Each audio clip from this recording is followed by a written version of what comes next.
that Penn State's defense faced them last year? Yeah, I mean, they want to rush the passers. They're talented guys up front. That's the strength of their defense, strength of their team. They're good players. I mean, a few guys are going to get drafted, this upcoming draft. You got to respect them. We just got to stick to our game plan. What type of game gets you excited as an offensive lineman when you know you're going up against, like Coach Rule called, a ferocious pass rush? Yeah, I mean, these are kind of the games that you dreamed of playing in, Happy Valley, and hopefully, a loud crowd. I mean, I assume I don't know if it's going to be a whiteout or not, but it's a late night game, against a great defensive line, something I've always dreamed of as a kid. How is the recovery on your hand coming? I mean, the extra week off probably helped a little bit, I'd imagine. Yeah, it definitely helped a lot. Just rehabbed a lot and, didn't take as many reps, throughout the week. More of a young guys type of week. A lot more coaching on my end. But it feels good, ready to go. I know the guys are feeling pretty good going these last, 2-week sprint. And it was named a semifinalist for the Running Back of the Year award. Just how much pride do you guys take as an offensive line and what he's been able to do this season? Yeah, we're all proud of Emmett. I mean, he's done an incredible job. Hopefully he wins that thing. But, for us, it's just, day in, day out, grab your lunch pals and go to work. And, he gets the credit and, we get a couple pancake blocks and we're happy with it. Rocco, what do you remember about the Penn State game last year in the playoff? Yeah, there's a lot of energy. It's going to be loud.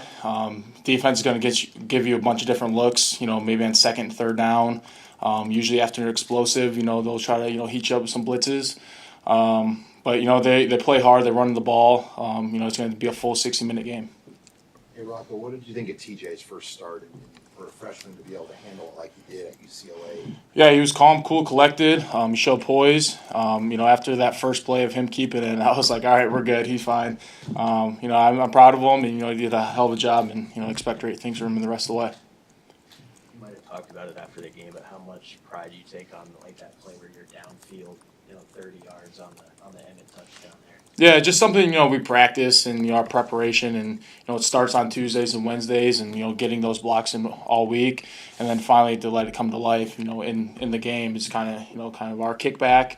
But it's just, taking the preparation, to Saturday. Dana was saying those wide receivers are blocking at one of the highest levels he's seen from a group like that. What's the film show you about how they're doing it too? Yeah, I mean, excuse my language, but they're blocking their asses off. I mean, they're incredible guys. I mean, to see a wide receiver, do that to DBs and linebackers and even defensive ends. I mean, that's something special. You can't really coach that. That's just guys willing to do it for the guy next to you. Rocco, Coach has mentioned a couple times his appreciation for Teddy Prohaska hanging around. After he got hurt. What's your perspective on that, and maybe what you've noticed from him, not just since the injury, but even before that? I mean, Teddy just loves Nebraska football. I mean, that's who he is. I've said it before. I mean, he knows everything about this place, a coach, player, guys dating back to the 40s. He can name it.